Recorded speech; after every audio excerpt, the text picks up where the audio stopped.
الله نحمده ونستعينه ونستغفره ونؤمن به ونتوكل عليه ونعوذ بالله من شرور أنفسنا ومن سيئات أعمالنا.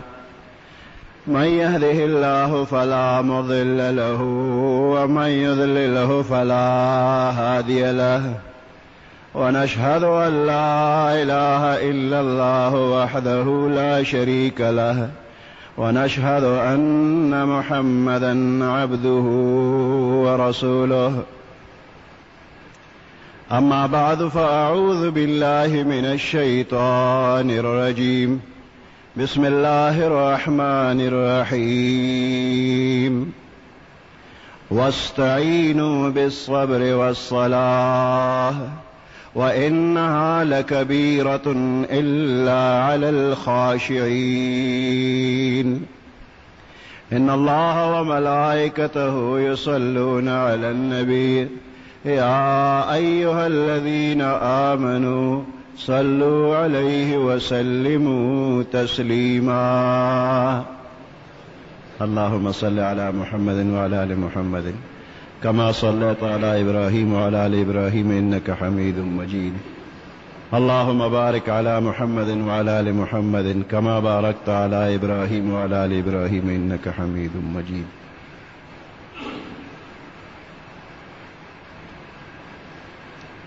دا سورة بقرة پدے آیات مبارک کے اللہ پاک فرمائی چې تاسو امداد غواړئ په صبر سره او په مانځه سره، او صبر هم ګران دی او منځ هم ګران دی، مګر کم خلک چې د الله نه یریږي نو هغوی ته ګران نه دی، آسان دی. منځ یو اهم عبادت دی او پنځه بناګانې د اسلام دی، 5 بنای اسلام. په دغه 5 بنای اسلام کې دویم نمبر منځ دی. پیغمبر علیہ السلام د اسلام یو مثال ورکړی دی. بنی الاسلام علی 5، آبادی د اسلام په 5 سیزونو ده، جوړ کړی شوی د اسلام په 5 سیزونو. او بیا تشبیه پیغمبر علیہ السلام د خیمه ورکړی ده. یو تنبو او خیمه چې لګي نو یو باڼس ورته د منځ کې ولګېږي او 4 ورته اړخونو ته ولګېږي. نو په دغه 5 باڼسونو باندې دا خیمه او دا تنبو ولاړ وي. اوس په دې منځ کې چې کوم باڼس ولاړ دی، که دا وغورځېږي نو دا ټوله خیمه راغورځېږي، او که منځ والا باڼس ولاړ وي او د اړخونو یو باڼس وغورځېږي نو خیمه غورځېږي نه، خو ناقصه شوله، په یو طرف باندې کږه شوله. پورا فائدہ چې د خیمه سوا هغه پورا فائدہ به نه حاصلېږي. نو دا منظمه باڼس شهادت ان لا اله الا الله وان محمدا عبده ورسوله. وړومبنې چې اسلام په بنا کېږي او مرکزي ستنې ده، هغه دا شهادت چې لا اله الا الله دا الله نه غیر بل څوک د عبادت لایق نشته. او دویم محمدن عبده ورسوله، محمد صلی الله علیه وسلم دا الله بنده دی، الله نه دی، دا الله بنده دی. ورسوله او دا الله رسول دی. د زړه نه به دا خبره وکړي او په ژبه به اقرار وکړي، زړه کې ووایي چې یو الله هر څه کوي، چاته محتاج نه دی، د تمام کائنات نظام دا یو الله چلی، او دغه الله د عبادت لایق دی. او دغه الله له طرف نه محمد رسول الله، محمد صلی الله علیه وسلم دا الله رسول دی، دا الله بنده دی. ام په زړه کې یقین وکړه او ام په خوله اقرار وکړه، بس ته مسلمان شولې. او دا د خیمه منظمه رکن دی، منظمه بانس دی چې دا در نه ضایع نشي. دویم ورپسې دی اقام الصلاة، منځ قائمول. نو دا کلمې ویل نه رستو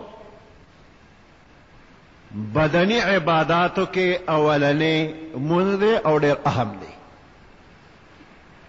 دا نور حکمونه څومره چې دي نو دا الله پاک برالیږل د جبرائیل علیه السلام په ذریعه باندې پیغمبر علیه السلام ته به حکم کېده، که د زکات دی او که د روجې دی او که د حج دی او که د جهاد دی، دا نور ټول حکمونه الله پاک د جبرائیل علیه السلام په ذریعه رالیږلي دي.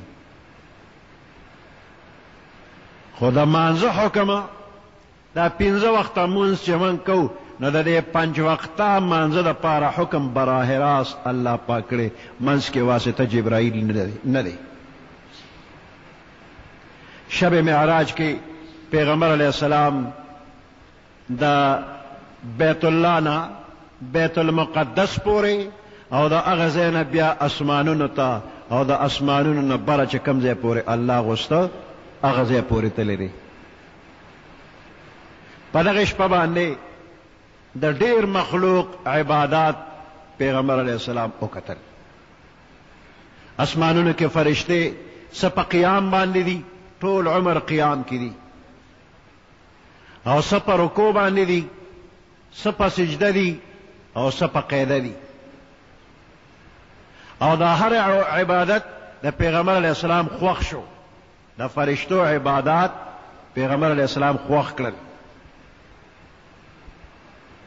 نو په شب معراج کې الله پاک پیغمبر علیه السلام ته 15 منځونه تحفه کې ورکړې، دا به امت ته حکم وکړي چې دا 15 وخته منځ به کوي. لیکن کم از کم 2 رکعاته د سحر دي، د ماښام 3 دي، ماسپښین مازدیګر ماسخوتن 4 رکعاته دي. د دې نه علاوه نفلي منځونه هم شته.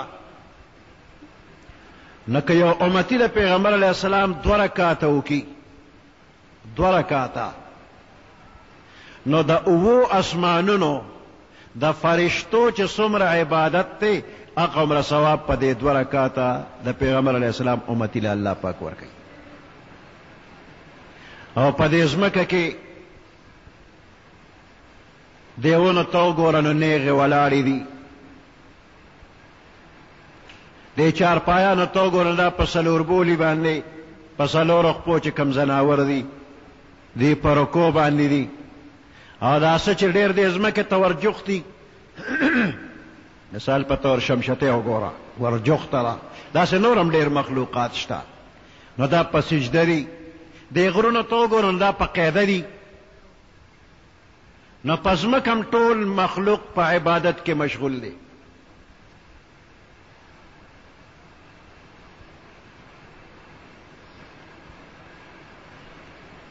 د ځمکې مخلوقات هم لګیا دي عبادت کې. وان من شیء الا یسبح بحمده، داسې یو شي نشته چې هغه به د الله حمد و ثنا نه وایي.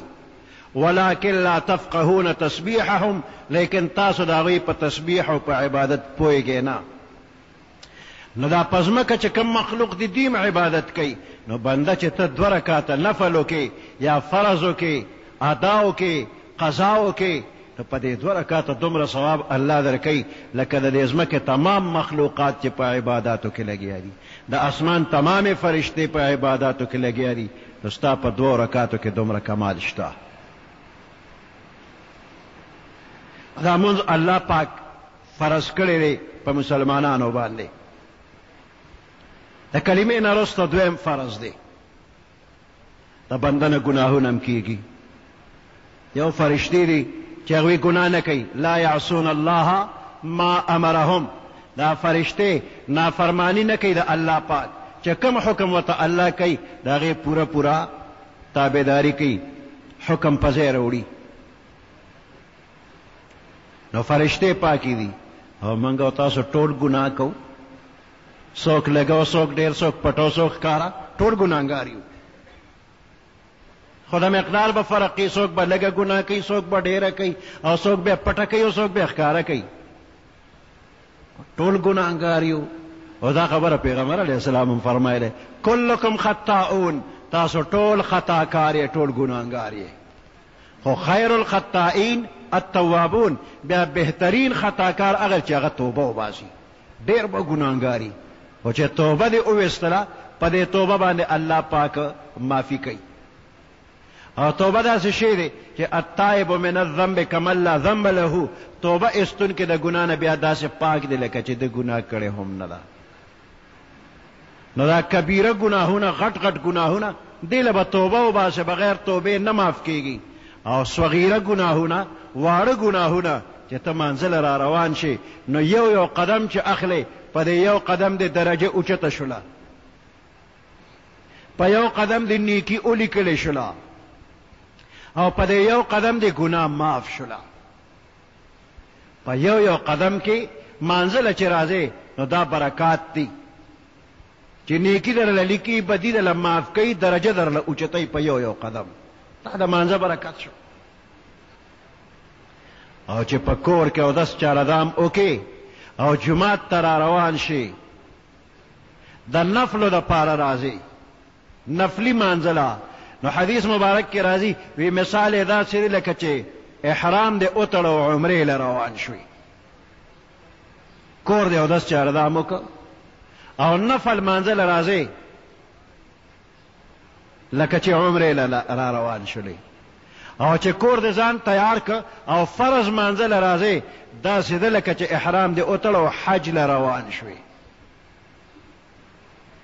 حج له او عمرې له روانېدل لوی قسمت غواړي.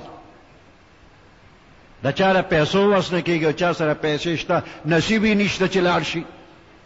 د هر مسلمان خواهش دی چې څوک حج له عمرې له ځي، نو دا خلک وله څومره په شوق وله راشي، په مخخه ورته ووایي، د دعا درخواست ورته وکړي، او چې واپس راشي استقبال لی ورشي، او بیا ورته درخواست کوي چې د ښکلې ځای نه رالی او دعا راته وکړه. د دغې نه کم مه ګڼه چې کم بنده کور کې اودس چارهدام وکړو او دې جومات ته را روان شو، مفته کې ثواب دی الله پاک ورکوي. نو د مانځه په نیت چې را روان شي، نو نیکي ده. او دا نور ګناهونه د نه داسې رجیږي په دې منځ باندې چې پیغمبر علیه السلام یو ځل د خزان په موسم کې د یو ونې لښته ونیوله او ویې خوځوله، نو د هغې نه ډېرې پاڼې راودوړېدې. نو پیغمبر علیه السلام تپوس کوي ابوذر رضی الله تعالی عنه نه چې ابوذره څه پوه شوې په دې باندې؟ وایي پوه نه شوم. وی دې ونې ته وګوره چې دا لښته ما ونیوله او دا ما وڅنډله، ټولې پاڼې ترې راوغورځېدې. یو منځګزار چې مانځله راشي او دې منځو کې نه دقسې دا ټول ګناهونه ته الله ورجوي. دا د یو منځ برکت دی چې ته روزانه منځونه کوې، نو څومره برکت وي. او چې دا 5 وخته منځ څوک کوي، نو پیغمبر علیه السلام مثال ویلی دی، وی د یو کس د کور مخې ته یو نهر بیگی او دې پکې 5 وخته غسل کوي، نو په ده به خیرې پاتې شي؟ ملګري وی نه و پاتې کېږي. نو چې کم بنده 5 وخته مونځ کوي، نو په دې 5 وخته مانځه باندې په ده به هیڅ خیرې پاتې نشي، د ګناهونو خیرې به ته الله پاک کی. نو صغایر واړه واړه ګناهونه دا دې په دې مانځه، په اوداسه، په قدمونو، په دې معاف کېږي. او غټ دپاره استغفار وایه چې منځو کې، نو استغفر الله استغفر الله استغفر الله تعالی ربی من کل ذنب واتوب الیه، 3 ځله ووایه. استغفر الله استغفر الله، زه د الله نه بخښنه غواړم، 2 ځله شو. استغفر الله تعالی ربی من کل ذنب واتوب الیه، زه د الله نه چې لوی دی، زما رب دی، د ټولو ګناهونو بخښنه ترې غواړم. هر فرض مونځ چې وکړې، نو تا ته 3 ځله ووایه، نو ته هر وخت توبه وباسې، نو غټ ګناهونه په دې معاف شو، او واړه دې په قدمونو او په چارهدام او په مانځه ته په راتلو معاف شو. ان الحسنات یذهبن السیئات، دا نیکی چې دی نو دا بدی لري کوي معافي پې کېږي. او که چېرته ګران ګران کارونه درته پیښ شو، څه سختي او مصیبت درته پیښ شو، نو د سختي او د مصیبت په وخت کې هم منځ وکړه او په دې منځ باندې د الله پاک نه امداد وغواړه. بیا ته د الله امداد ګوره چې تا ته به څنګه را رسیږي. صحابه کرامو ته چې به کله څه مصیبت راغی نو هغوی به د الله نه امداد غوښته په منځه. عبدالله ابن عباس رضی الله تعالی عنهما په اوښسورو سفر یې کو. یو ځل ورته اطلاع په لار راغله، وی زوی دې وفات شو، د اوښ نه کوز شو او 2 رکعته مونځ یې وکړ. بیا وی انا لله و انا الیه راجعون. او همدغه واقعه د سره بیا شوې ده، وی ورور دې وفات شو، بیا د اوښ نه راکوز شوی دی او 2 رکعته مونځ یې کړی دی او د الله نه امداد غوښتی دی. د کور د بنده د مرګ خبر چې راشي زړه بې قراره شي، بې ارامه شي. اوس دغه ځای کې قرار په څه باندې دی؟ الله نه امداد غواړه، مونځ وکړه، 2 رکعته مونځ وکړه. او پیغمبر علیه السلام ته چې بس سختی او تکلیف مخې ته راغی هغوی هم دقسې کول. یقین غواړي او اخلاص غواړي نو بیا ستا مصیبتونه او تکلیفونه بالکل ستا مخې ته به راځي نه، رکیږي به، ختمیږي به. په کوفه کې یو تاجر او د خلکو په ډیر زیات اعتمادو، ناغله به خلکو خپل مالونه ورکول، یو ځای نه بل ځای ته اوړو لپاره مال به یې ورکو. نو ده به تجارت هم کو خو د خلکو امانتونه به هم ورسره. یو ځل دی چېرته په سفر باندې روانو، یو ځای کې ورته یو سړی مخې له راغی، تپوس ترې کوي چې چېرته ځې؟ وی فلاني ښار ته ځمه. نو هغه ورته وایي زم فلاني ښار ته ځم خو پیاده تللی نه شمه. نه که ستا خوښ وي نو دومره پیسې به د تاله درکړم، نه په دې اوښ به ځم د سره سور شمه، دواړه به ځو. هغه ورته ډېره خبره ده، نو ځان سره یې سور کړ. دواړه روان دي، یو ځای ته ورسېدل، هلته 2 لارې راغللې.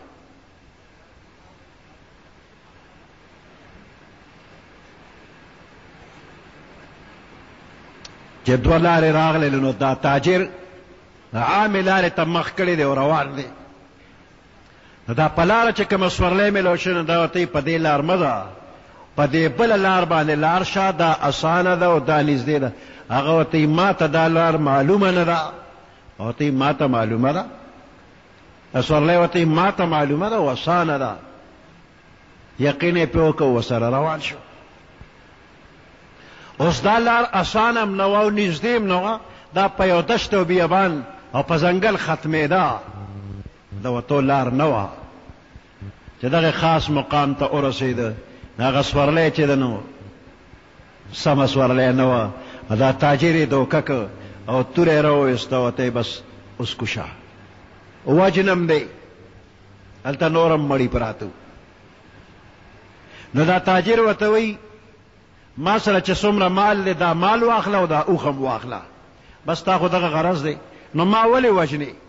وجنه مې ما، مال هم واخله اوښ هم واخله، ما پرېږده چې ځمه. او ورته وایي نه، اول دې وجنمه وروسته به مال اخلمه. نو دا تاجر پوه شو چې اوس مې د خلاصي درک نشته، خامخا مې وجني. نو ورته وایي ښه چې ما وجنې نو لږ غوندې صبر وکړه چې یو 2 رکعته مونځ وکړمه. وی هغه سړي وخندل چې ستا ډېرو رونو 2 رکعته مونځ دلته کړی دی، زه تم ورسه یو 2 رکعته مونځ تم وکړه، خو تادي کوه. وی دې مانځه ته ودرېده، مونځ یې شروع کړو، په جړا دی، جړا کوي مونځ کوي. او پمانځه کې وی امن یجیب المضطر اذا دعاه ويكشف السوء ويجعلكم خلفاء الارض اله مع الله قليلا ما تذكرون. دا آیات تلاوت کو جړلې دغه سړی ولاړ دی چې تادی کو منذر خلاص کچې مړ کما. دویم رکعت کې بیا امن یجیب المضطر اذا دعاه ويكشف السوء. تاسو څوک دی چې د یو مصیبت زدا او د پریشان حال انسان فریاد ووري او امداد ورسره وکړي؟ داسې څوک دی بغیر د الله نه؟ وی دویم رکعت چې وکړو وی دقه وخت کې په سورلی سور یو سړی راغی او په سر یې د اوسپنې ټوپۍ ده او په لاس کې نیزه ده چې هغه چمک کوي. او چې څنګه راورسېده نو دغه غل سړی یې په نیزه ووو، دغه دوکهباز غل په نیزه ووو، پورې را پورې پکې نیزه ننوتله. او دې تاجر منځ ختم کنه چې ورته یې وکتل نو دعا یې ورته وکړله چې الله دې تا سره ډېر ښه وکړي، په دې داسې وخت کې په دې سختۍ او تکلیف کې ته راورسېدې او تا زه د دې غل نه خلاص کړلم، ته څوک یې؟ نو هغه ورته وایي زه د امن یجیب المضطر غلام یما. تا دا آیات ویلی دی امن یجیب المضطر اذا دعاه ویکشف السوء، آیات ته ویلی دی او زه د دې آیات غلام یما چې څنګه تا ووایې نو زه الله راولېږلم، فرشته وه. او هغه غل یې مړ کړ، دې یې اخلاص کړ. ګوره دا د 2 رکعته مونځ و چې 2 رکعته په اخلاص باندې کړي دي او د اخلاص والا مونځ د هغې د برکته الله فرشته راولېږله، دشمن یې وله ختم کړ، دې یې اخلاص کړ. لکه داسې هر قسمه سختی او تکلیف درته مخې ته راغی نو د الله پاک نه امداد غواړه. واستعینوا بالصبر والصلاة وانها لکبیرة. دا مونځ کول داسې آسان کار نه دی او داسې سختۍ کې صبر کول دا آسان کار نه دی. الا علی الخاشعین، مگر کم خلق چې د الله نه یریږي، په ده کې عاجزي وي، په ده کې خشوع او خضوع وي، د الله یره پکې وي او مانځه ته توجه برابري. نو داسې خلکو ته مونځ ګران نه دی، خشوع خضوع والا مونځ. اوس په مانځه کې خیال کوه چې زمونږ په دې مانځه کې خشوع او خضوع شته، زمونږ دا زړه برابر په ځای دی او که نه په ځای نه دی. نیت خو تړو خو بیا د ځان نه خبر نه یو چې من کم ځای کې ګرځو. ته مونځ داسې وکړه، په داسې طریقه وکړه چې دا ټوله دنیا تا ته اډو ښکاري نه، د دې نه توجه کټ کا، یو الله ته توجه کا. ته مونځ داسې طریقې سره وکړه نو بیا ګوره چې دا ټول جهان ستا دی او که نه دی. خو موږ خو نیت تړلي دلته ولاړو خو په زړه کې چې ته بل بل ځای کې ګرځو. یو سړي مونځ کو په مانځه ولاړو، وی مجنون لیونی را روانو د دې مونځګزار مخې ته تیر شو، ګړندی تیر شو. وی دې سړي سلام وګرځاو، مجنون ته آواز وکړو چې ودرېږه. مجنون یې راوګرځاو. وی خلکو وی چې ته لیونی نو ما نه منله، خو اوس ما ومنله چې ته په رښتیا لیونی او مجنون یې. ما مونځ کو ته زما مخې ته رالی، ولې رالی؟ هغه ما خو ته نه لیدلې. نو ما خو ولیدې که نه چې ته زما مخې ته تېرېدې؟ ته وایې چې ما نه لیدلې، ته په مانځه ولاړ وې، ما زه ولاړ وم او تا نه یم لیدلې، خو ما خو لیدې. او ته تا مونځ کو چې تا ظلم وی ښه ستا دا مونځ هم نه دی شوي. زه خو د لیلا په عشق کې نو تا نه وینم، نو ته د الله په عشق کې ته ما څنګه وینې؟ یو تورې ښځې په عشق کې د لیلا په عشق کې تا نه وینم چې ته ولاړې، ما نه لیدلې چې تا مونځ کو، کنې زما څه کار چې ستا مخې ته تېرېدم. نو د لیلا په عشق کې خو ما ته ونه لیدې، نو ته د الله په عشق کې ما څنګه وینې؟ ته د الله عاشق نه. نو مونځ توجه سره وکړه، اخلاص سره وکړه، او دې له مه کوه چې دا مونځ دی کوي او دا خلک وویني چې ګوره فلانې څومره ښکلی مونځ کوي څومره په توجه باندې مونځونه کوي په دې خیال باندې د خلکو مخکې مونځ مه کوه او دا اوږده اوږده رکعتونه دې مه کوه د خلکو مخکې په اخلاص مونځ کوه که تا ته څوک ولاړ دی هم که تا ته نه دي ولاړ هم خو اخلاص سره توجه سره مونځ وکړه یو پیر صاحب و چې هغه به ډېر ښکلي مونځونه کول او ډېر ښکلي ذکرونه به یې کول او د هغې پیر صاحب شهرت وشو هر چا ته خبر اوس چې ډېر لوی بزرګ ولی الله ته رسېدلی دی یو بادشاه نو هغه پې هم عقیدتمند شو بادشاه به ته راته یو ځل وله بادشاه دعوت ورکړ چې صاحبه ما درله ډوډۍ کړې ده ماله راشه ډېرې نخرې یې پې وکړلې نه درځم او دا کوم او هغه کوم او باچا مینتونه وکړل په ډېر مینت ساره ټیم واغشته او پیر صاحب ډوډۍ له لاړه پیر صاحب چې لاړ نو یو ماشوم زوی ورسره و بادشاه ډېر زیات انتظام کړی ښکلې ښکلې طعامونه تیار کړي او پیر صاحب دې اوږدو اوږدو رکعتونو له زور ورکړی دی خلک په انتظار دی او پیر صاحب اوږدو اوږدو رکعتونه کوي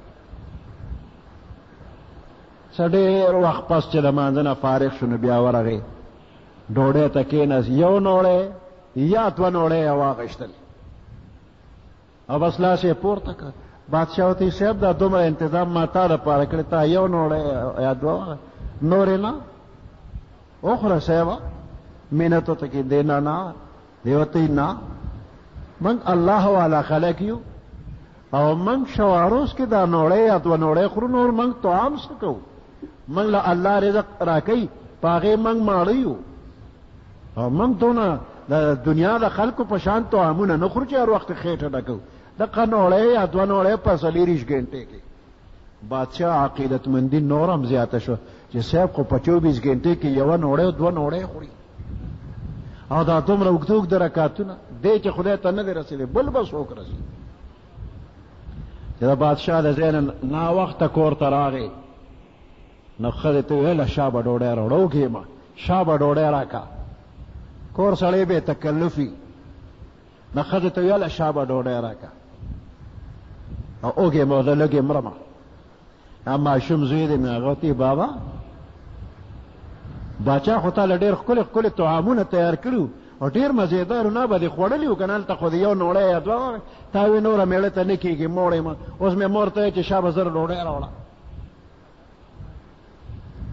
ورته یا خو مې خلکو ته خوله هغه ډوډۍ نه حسابېږي هغه ډوډۍ په ډوډۍ باندې حساب نه ده هغه خو مې خلکو ته ځان ښه ښکاره کوو نو دا زوی ورته بابا د خلکو مخکې چې د اوږده اوږده رکعتونه مونځ کول هغه مونځ هم په مانځه حساب نه دی هم بیا وکړه چې د خلکو مخکې نوړی دوه د خوړه د خلکو دپاره او اوس بیا کور چغې وی چې شابه مرمه نو دغه شانتې هغه اوږده اوږده مونځونه دې برابر نه دي هم بیا وکړه ځکه هم د خلکو دپاره نو چې دا د خلکو دپاره اوږده اوږده رکعتونه کې نو په دې د خدای نه جنت مه غواړه او په دې باندې واستعینوا بالصبر والصلاة کې دغه مونځ نه راځي چې ته په دې هم د الله نه امداد غواړې وی کلیدی دری دوزخ است نماز که در چشم مردم گذاری دراز چې دا د خلکو په مخ کې اوږده اوږده رکعتونه کې دا د دوزخ چابي ده نو د خلکو مخ کې نه د الله د رضا دپاره ښکلې مونځ کوه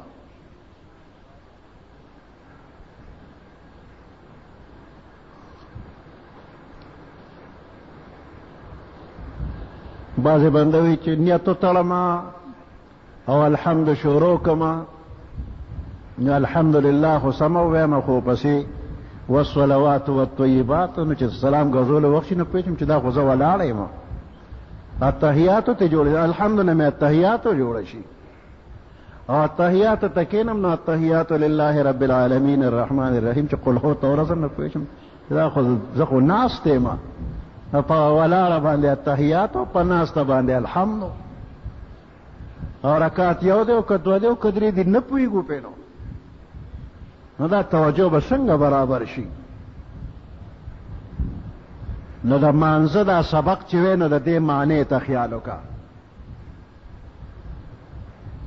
د هر یو ټکي معنی ته خیال وکړه، زده کړه، او چې ته ودرېږې ته سبحانک اللهم شروع کې نو د دې معنی ته خیال کوه چې زه داسې وایم. الحمدلله شروع کړه دې معنی ته خیال وکړه چې خدای سره خبرې کوم، زه ورته وایم چې حمد و ثنا تعالی ده.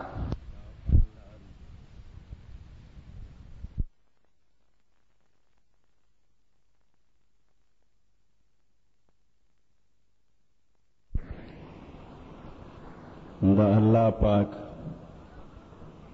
نعمتونه بشمیره دي. د یو څیز د ګڼوالي دپاره چې موږ مثال پیش کوو یا په احادیثو کې مثالونه راغلي وي د فلانه صحرا د ریګستان دغه شګو شمیر دا به څوک وکړي، یو لوی دشت او د صحرا شګې شمیرل زما ستا د وس خبره نه ده، یا د ونه پاڼې شمیرل دا هم زموږ د وس خبره نه ده.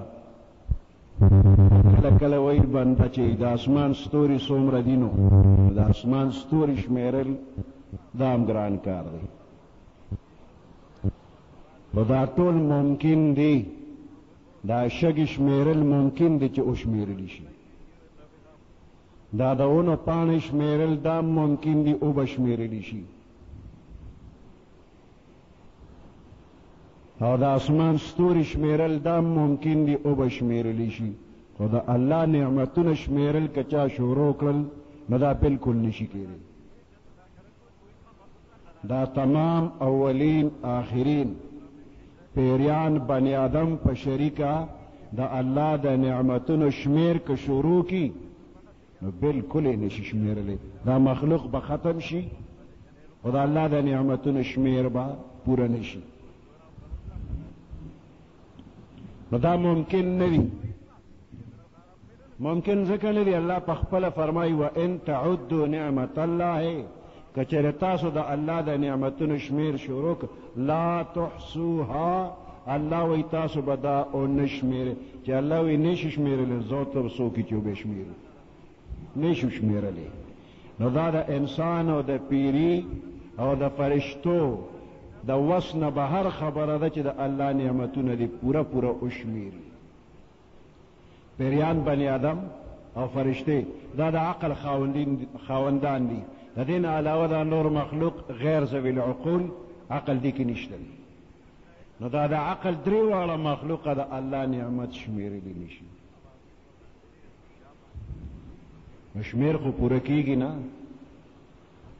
خو که داسې لږو لږو نعمتونو ته بنده خیال وکړي نو په دل و دماغ به دې ومني او په ما نعمت شته. د پخوانو بادشاهانو قصې به هم اورېدلې وي. ناغې پخواني بادشاهان د شپې چې تیاره به و نو ډیوه به یې بلوله، د تیلو ډیوه یا د غوړو ډیوه. د ډیوې رڼا به څومره وه چې هر څومره زیاته خو ډیوه وه. نن د یو غریب سړي په کور کې ډیوه نشته، بلب دی او راډ دی. دا د بلب او د راډ رڼا پخوانو بادشاهانو لیدلې وه، دا دومره تیزه رڼا دا اوس چې کوم غریبانانو کره دا پخوانو بادشاهانو کره نه وه.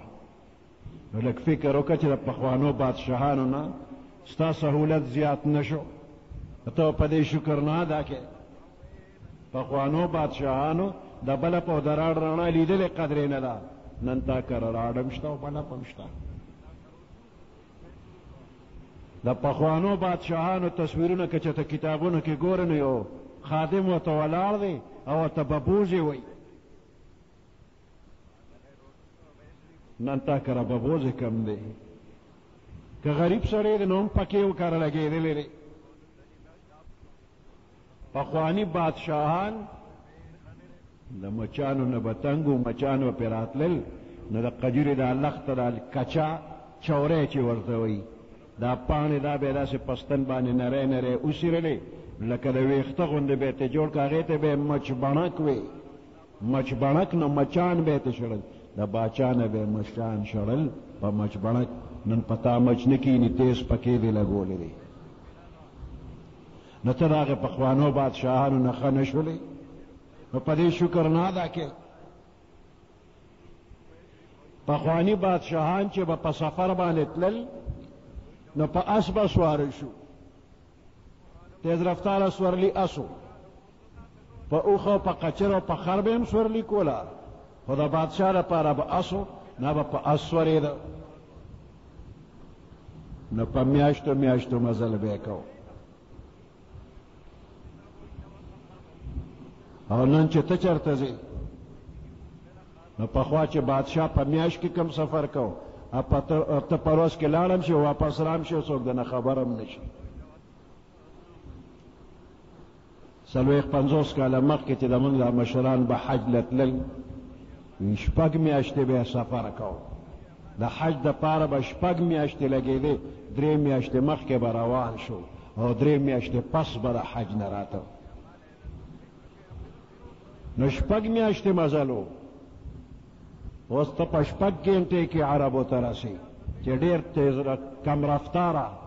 کم رفتاره جزوي، نو پاکستان نه جدې ته 6 ګنټې کني په 4 ګنټې کې رسي. د پېښور نه چې کراچۍ ته ځې نو میاشت کې به رسې، که ته په اس ځې نو میاشت کې به رسې، اوس که په بس کې هم ځې نو په ورځ کې رسې، او که په جز کې خو لږ ساعت پس ګوره. نو دا نعمتونه دي د الله پاک. پخوا چې زنانو به جامې وینځلې نو خویندې به یې راجمع کړې، میندې به یې راجمع کړې، نن موږ جامې وینځو. نو یوې به بورقې راایستې د کوینه، او بله به ټیم ته ناسته او اور به یې ورته بلو او صابون به یې پکې اچولو، جوشېدلې اوبو کې به یې جامو له غوټې ورکولې، او بله به ناسته وه په کونال کې به یې جامې، او بله به په تخته او په صوباړي لګیا وه جامې به 5-6 کسه خو به لګیا وي په جامو باندې. اوس دله خدای مشین داسې رالیږلی چې یو ماشومه جینۍ یا یو ماشوم هلک د ټول کور جامې وینځي نو لږ ساعت کې یوازې په یوازې، او که د وچولو انتظام وي نو بغیر د نوره اوچېږي هم. نو دا دومره سهولتونه الله در کړي دي، نو په دې ووایه الحمدلله. ما ته الله له څه کړي دي چې دا دونه هر څه یې راکړي دي. پخواني خلک به د لوږې مړه کېدل، د لوږې د لاسه به مړه کېدل، وي خوراک نشته. اوسني د ډېر موړوالي نه مري. دا بیماریان یې څومره دي، دا د ډېر خوراک دي. شوګر د څه نه جوړېږي، وي خوراک زیات کوي. بلډ پریشر د څه نه جوړېږي، وي خوراک یې زیات کړی دی. د زړه حمله پې څنګه راځي، وي غوړ یې ډېر خوړلي، د زړه رګونه یې تنګ شو، هارټ اټیک ورته وشو. نو دا اوسني ټول بیمارۍ دا د ډېر خوراک دي. پخواني د لوږې مړه کېدل، اوس د ډېر مړېدو نه مري. نو دا ټول بې شمېره نعمتونه د الله پاک دي، خو په دې نعمتونو باندې شکر چا ادا نه کړ.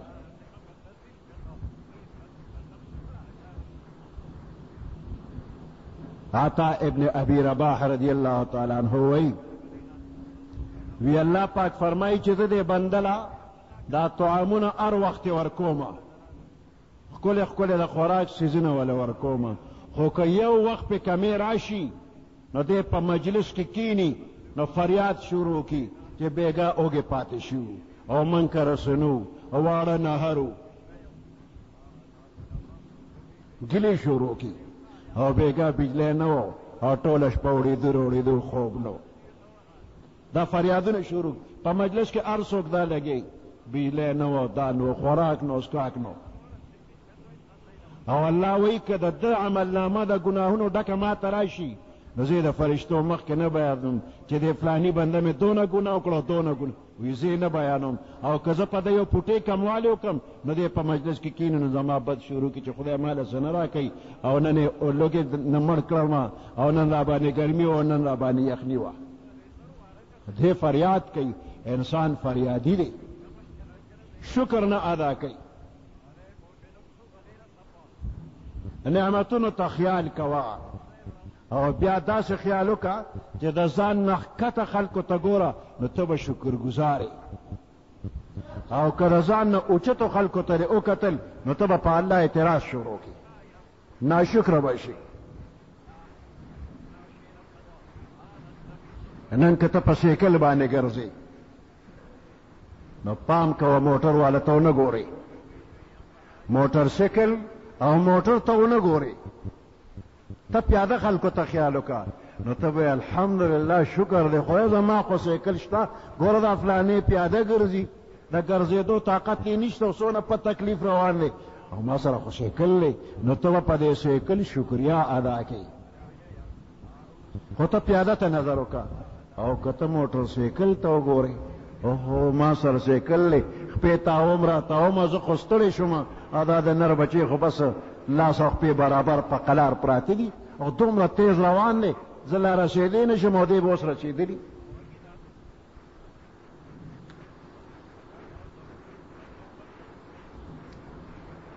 موټر سیکل والا دی سیکل او پیاده ته وګوري موټر ته دې نه ګوري ګوره دا فلانې په موټر کې روان دی زه په موټر سیکل یم دې ناشکري کوي سیکل والا خو پیاده ته وکتل دا پیاده به چاته ګوري دا پیاده دې لږ معذوره ته وګوري یو بزرګ د جمعې مانځه له روانو او ګرمي سخته وه خو د دې بزرګ په خپو سپلی نه وي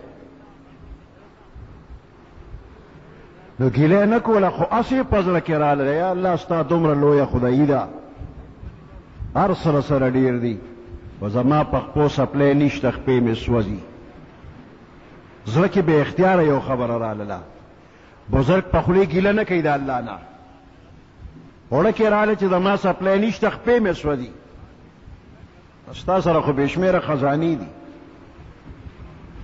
وی لږ ساعت چې تیر شو نو داسې د لرې نه دوړې صحیح کړله ګرد غبار دی ده ورته کتل چې دا ګرد د څه دی ګرد رانږدې کېده چې رانږدې شو نو یو معذوره سړی دی هم د جمعې مانځله ځي او دا دواړه خپې یې شلې دي نا په څلور بولي را روان دی نو دا دواړه لاسونه هم په ځمکه لګوي او دواړه کونډې هم په ځمکه لګېدلې دي او دا پنجې ورپسې مړې مړې راښکي شي او دی چې قدم اخلي نو دا خپې روانې وي جاړې داسې ځي نو هغې سره ګرد غبار پورته کېږي نو دې بزرګ چې ورته وکتل په حق ځای فوراً په سجده پرېوت یا الله شکر دی زما خپې روغې دي تش د خپو تلې مې سوځي کونډې مې بچ دي لاسونه مې بچ دي د دې سړي خو کونډې او د کونډو نه ښکته ټولې خپې او دواړه لاسونه په دې ځمکه وسوځېدل نو شکریه ادا کړله نو که روغې نو ناروغه ته وګوره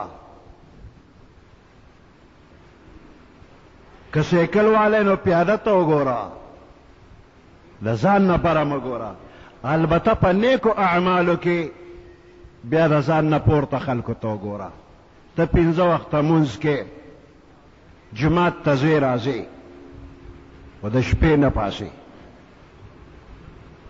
نو ته بېلمازه ته مه ګوره فلاني ته وګوره څونه غټ دی او څونه صحتمند دی او څونه مالدار دی او دې مونځ نه کوي زه خو خیمه الحمدلله خیمه زه بیا هم 5 وخته تا نه به اوس ځان روږ شي ځان به راته یو لوی بزرګ ښکاره شي چې دا فلاني مونځ نه کوي او زه مونځ کوم نو ته د ځان نه لږ پورته وګوره فلاني د شپې پاسي تهجد کوي او داسې د ورځې انور خطو نه پس د هغې نه ګنټه 2 پس بیا ګورې نو هغه مونځ هم کوي تلاوت هم کوي نو زه خو صرف 5 وخته مونځ کوم زه خو ته نه رسېږم د پخوانو بزرګانو حکایات د هغوی حالات وګوره چې هغوی به څومره عبادت کو اوس که مونږ وایو چې امام ابو حنیفه رحمت الله علیه 40 کاله ټوله شپه عبادت کړی ویښ دی،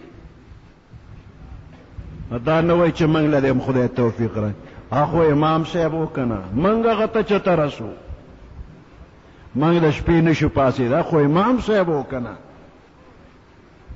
نه زمون کمزوري ده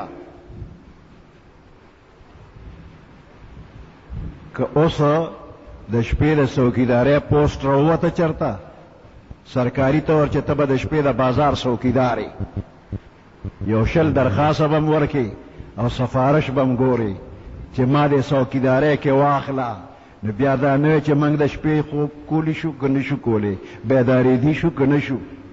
او که نه ته د شپې څوکیدارې نو زړه کې دې دا دي یاره که کومې پورې جمدیم نو څوکی به کومه ټوله شپه.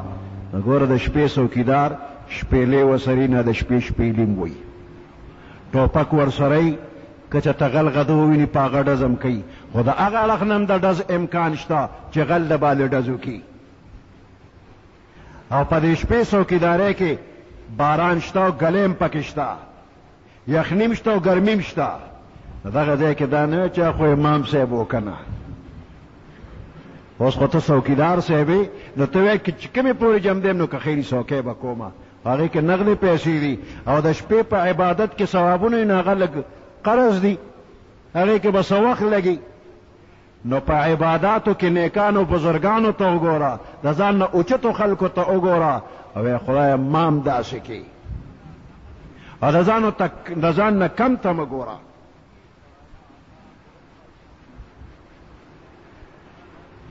نشوې الله شته کړې دې ته خیال وکړه، که ته نشوې نو تاله به د دنیا دا ټول نعمتونه چې څونه وینې او تاله الله درکړي دا به تاله څه درکړي چې ته نه وې، چې نه وې یو نعمت به هم نو درکړې.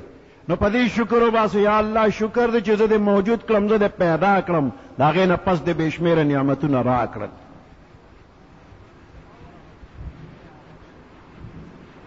چې پیدا شوې عقل فکر یې درله درکړ، نو دې عقل فکر باندې دې شکر ادا کړه. ستا په دې دماغ کې یو نظام الله جوړ کړی دی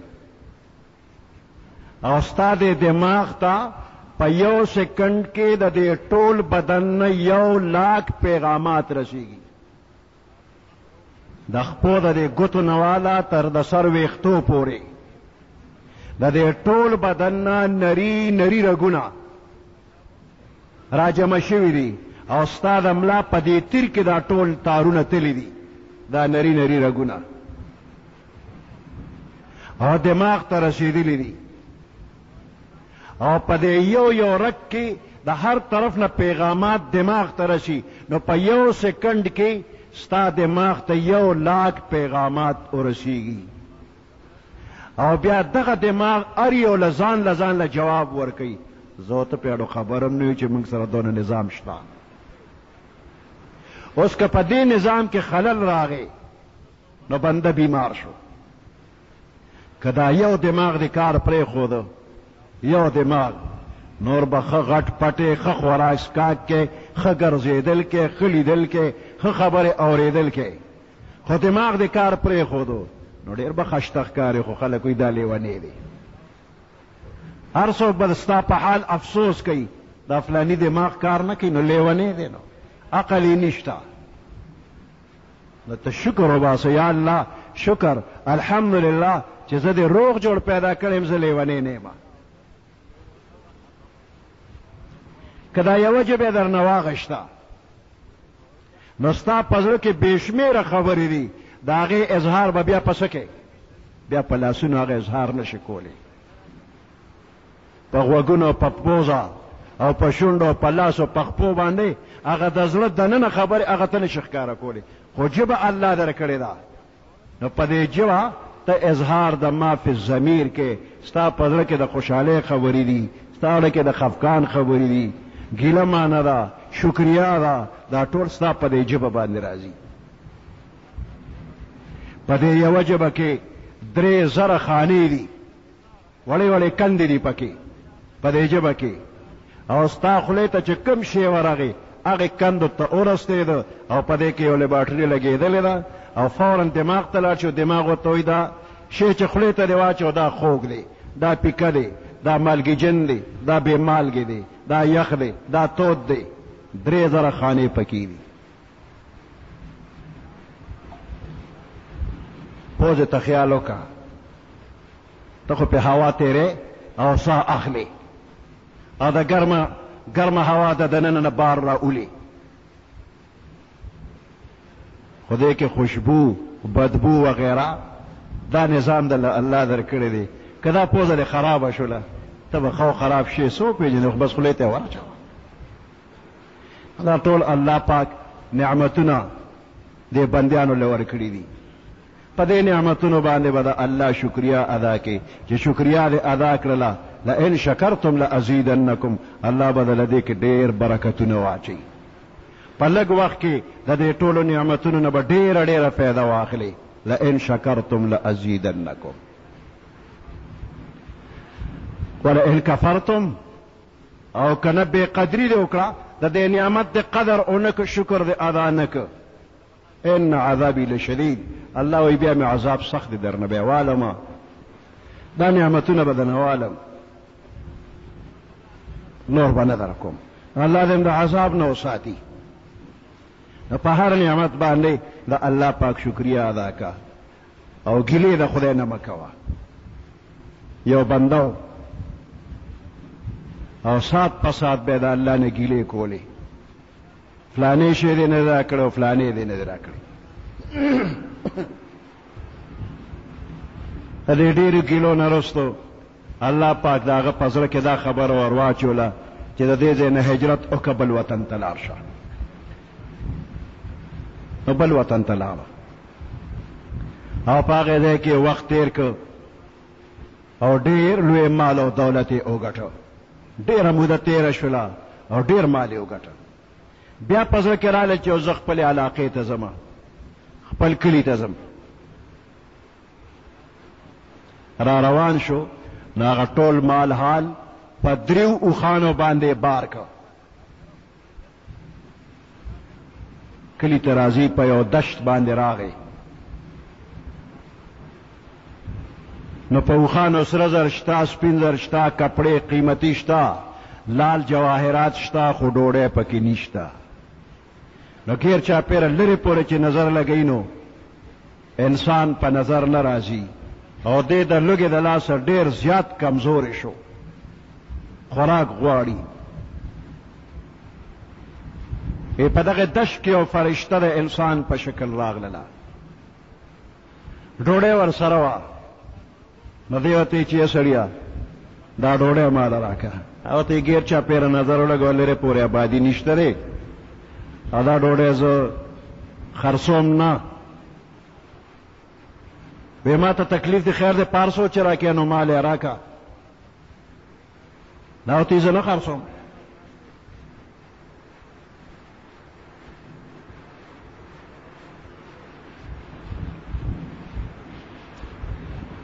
آخر کې دی وتی 500 چې زما حاجت ته راکنو، هغه وتی خدرې بار کړي او خان در سره دی، دا یو بار کړي او خرانه یو ډوډۍ به درکم. دی وتی دا خو ډېره ګرانه، ته زه خو خرڅوم نه، خو ته غواړې نو کاله والو کنه له مال زه خو نه خرڅوم. او لږ سات پاسم د چې لږ سات تیر شي ته به د لوګي مړ شي، نو 3 واړه نه پاتې کېږي. نو که یو ډوډۍ زه درکم نو ته خو به د مرګه پټ شي، 2 خو ځان سره وخان بوزه، یو به مال راکې.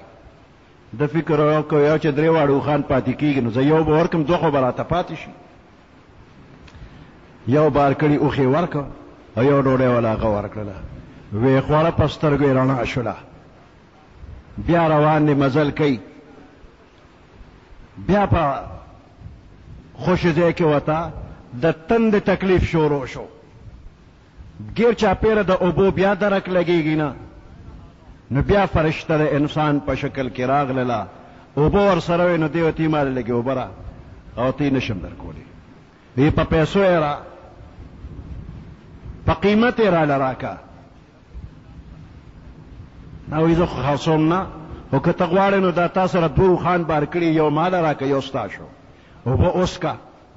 نو دی وایي دا خو ډېرې ګرانې، په دېونه قیمت خو څوک اوبه نه ورکوي. او ته زه خرڅوم نه، خو ستا حاجت ته ته غواړې نو کدی خوخی والا کنا اخلی ماخله زنه خرڅو مجبورن هغه یو اوخې دله ورکو یو ګلاس اوبې وله ورکړې ویس کړې دینه پس بیا سفر شروع دی او ناګانه د اودس ماتي تکلیف شروع شو خو اودس نه ماتیږي چې څونه وخت تېرېږي نو دته تکلیف زیاتیږي بیا فرشته د انسان په شکل کې راغلله د یو حکیم په شکل کې او دارو ورسره شته دی لوسې پوسې کوي ناوتی ما سره علاج شته زه به لږ دارو درکمه اوس به ډېر په اسانه ستا اودس مات شي بس تکلیف به دې ختم شي خو دا تا سره چې کوم بار کړي اوښ دې دا یو نو دا ماله راکړه ناوتی چې ډېره موده خواري زاري مې کړې ده او څونه موده کې چې ما دا مال وګټه نو یو ځل خوراک دپاره مې یو اوښ بار کړی ورکړو بل ځل د اوبو دپاره او دا یو پاتې پرې چې دا خو کور ته یوسم که نه دا دارو راله راکړه مفت یې راکړه او ته نه دا قیمتي دارو دې تاله مفت نه در کوم او ته اسم اوس مرې نو دا اوښ به دې ما ته پاتې شي نو خوښه یې نه چې دارو درکم اوښ ماله راکړه دارو درکم نو ته خو به روغ جوړ کور ته لاړ شي تکلیف زیات وي ښه دا اوښ دې سر وخوري دا ته واله خو ماله دارو راکړه دارو یې وله ورکړل چې دارو یې استعمال کړل لږ وخت پس د اودس مات شو او چې څونه تکلیف هغه ته نه ختم شو خو درې واړه اوښان لاړوي دغه وخت کې یو غیبي اواز راغی اے ناشکره بنده په دې یو ورځ کې تا ته یوه ډوډۍ یو ګیلاس اوبه او یو ځل اودس ماتې ستا د څومره مودې په محنت باندې وشو چې څومره کلونه تا محنت مشقت کړی دی څومره دولت دې ګټلی هغه درې اوښان په یو ځل ډوډۍ په یو ځل اوبو په یو ځل اودس ماتې لاړل څومره موده جندې هره ورځ مې رزق در کړی دی خوراک مې در کړی دی سکاک مې در کړی دی د اودس ماتې تقاضې مې دله پوره کړي ماله دې نور کله سره کړي کومه شکریا دې راله ادا کړې وه وی دا بنده په اذان باندې اوس پوه شو چې یا الله زه ډېر ناشکره وم ما ستا د نعمتونو شکریا نه ده ادا کړې دې نه پس به زه شکریا ادا کوم نو موږ چې خپل ځان ته وګورو سار راپاسو ټوله ورځ تېری شي ماښام ماسخوتن شي د شپې خوب وکړو بیا عمر تېرېږي خو یو نعمت تم خیال نه دی کړی خوراکونه خدای راکوي جامې خدای راکوي دولت خدای راکوي صحت خدای راکوي بچی خدای راکوي په کوم هم شکریا ادا کړله نو په دې هر یو نعمت باندې د الله پاک شکریا ادا کول پکار دي موږ کمزوري هم یو که د پیدایش نه تر مرګه پورې په سجده پراته یو او د الله حمد و ثنا وایو نو ګورې موږ د الله د نعمتونو شکریا پوره نشو ادا کولی پیدایش نه تر مرګه پورې نشو پوره کولی حضرت داود علیه السلام یو ځل الله پاک ته عرض وکړ وی پروردګاره چې یو نعمت راکې او زه په هغې باندې یم چې یا الله شکر دی نو دا شکر لفظ چې مې ووی نو دا خو د ځان له مستقل بل نعمت راکه نو د دې نعمت یعنی د دې شکر به څنګه ادا کوم دا خو زما د وسه بار ده چې زه ستا د هر نعمت شکر ادا کوم عاجز یم وی الله پاک ورته وفرمیل چې دا عاجزي دې راته ښکاره کړه نو دا د کامله شکریا ادا کړله نو موږ یو عاجزه کمزور یو چې څومره وس الله راکوي نو پکار دي چې موږ شکریا ادا کړو او چې کله کمزور یو نو زموږ په دې کمزورۍ الله پوهېږي بیا رانه الله ګیله نه کوي او چې کله جوړې او قلطې پړطې هسې بیسه کوو نو د هغې په دی الحمدلله شکر لله او یا د خدای پاک حکمونه منل د الله حکمونه چې منې نو دا هم شکریا ده نو الله پاک دی موږ ته د صحیح طریقې د عبادت توفیق او د شکریې توفیق را نصیب کی سبحان ربك رب العزة عما يصفون وسلام على المرسلين والحمد لله رب العالمين